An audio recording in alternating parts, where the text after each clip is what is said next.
How to play Junkrat. Junkrat is a 200 health, projectile-based hero known for outputting massive amounts of damage. His low skill floor makes him an easy hero to pick up, but his ceiling is higher than people think.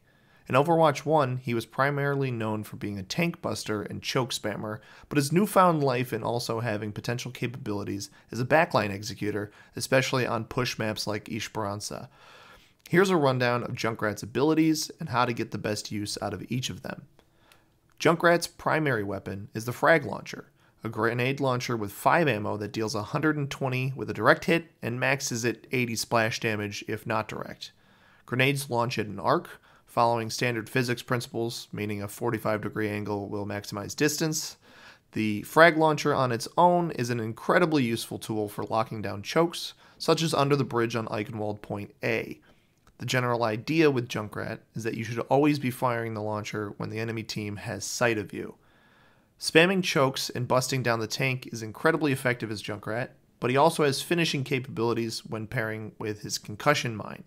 The concussion mine deals a maximum of 120 damage, and Junkrat has 2 charges of the mine by default on an 8-second cooldown for each mine.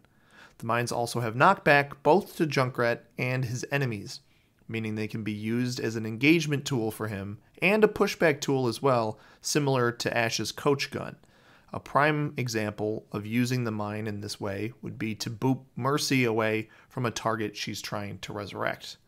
The pairing of a single frag launcher nade with 1 concussion mine can kill every 200 health character. This is the classic Junkrat wombo combo that every player should both be aware of when facing Junkrat and also utilizing when playing him.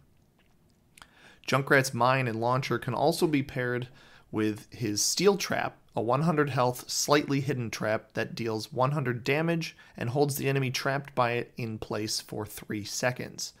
An accurate mine or a direct hit from a nade will kill any 200 health target, presuming they haven't been healed since being trapped. The trap is best placed in high traffic, yet tight places, allowing you to confirm kills on trapped players. Bushes like this one on Eichenwald, or behind the edge of cars like these spots on Midtown or Hollywood, are areas where you can also prepare a concussion mine before the round begins to try to secure a kill on aggressive squishy characters. The trap is also useful as a flank watch tool, allowing you to protect yourself and supports from sneaky backline executors like Tracer, Sombra, or Reaper.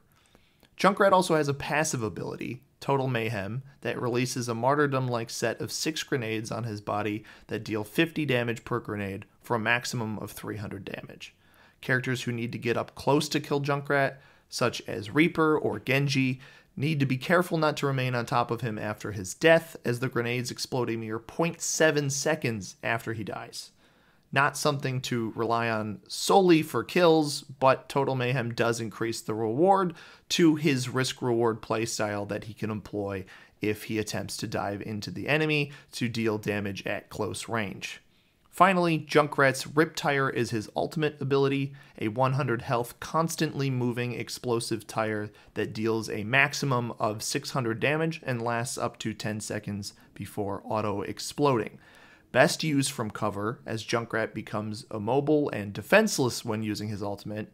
Riptire can climb walls to surprise enemies from angles they may not be expecting to receive damage from. Keeping the tire out of sight until ready to explode is paramount to success with it, as several heroes are able to break it with one shot, rendering the ultimate useless. While Junkrat's kit generally lends itself to sitting in the backline and dealing damage from afar, he also excels at close range damage, as his frag launcher can be used accurately to execute low health targets or bust down lower health pool tanks like Doomfist, Junker Queen, or a Zarya who has used both of her bubble charges. The importance of supports in Overwatch 2 also opens up the playstyle of flanking or launching oneself into the backline with a mine. Getting up in the face of low mobility supports like Zenyatta and Ana, or an unsuspecting Mercy, can turn the tides of a fight with one simple nade and mine combo, even if Junkrat is to fall after getting those kills. All in all, Junkrat is an effective damage character that excels at high burst damage, but will likely struggle to deal with airborne heroes such as Pharah and Echo. While it's possible to use a mine to get up to their height, new players may struggle to finish off these airborne targets or find their burst damage is just as effective as his. Tanks like Zarya and Sigma can be difficult to take down, as their kits lend themselves to either properly defend against him, or in Zarya's case, gain an advantage when being shot by him, as she will likely gain lots of charge, thus increasing her own damage. Supports like Moira and Kiriko can be difficult to kill as Junkrat, as their Fade and Swift Step abilities allow them to disengage from him the moment they take damage. Junkrat is typically most effective on Point A hybrid maps, payload maps, and can be reasonably effective on push maps, either utilizing spam in the center of the map, like Caliseo, or flanking frequently on tight angles, like Esperanza. He typically is less effective on control maps, as they are usually more open and allow characters like Pharah and Hanzo to burst him down from afar. Overwatch is a game of exceptions, however, so if he's working on a point or against a comp you wouldn't expect him to, don't be afraid to continue giving it a shot. That's it from me. Go blow some stuff up.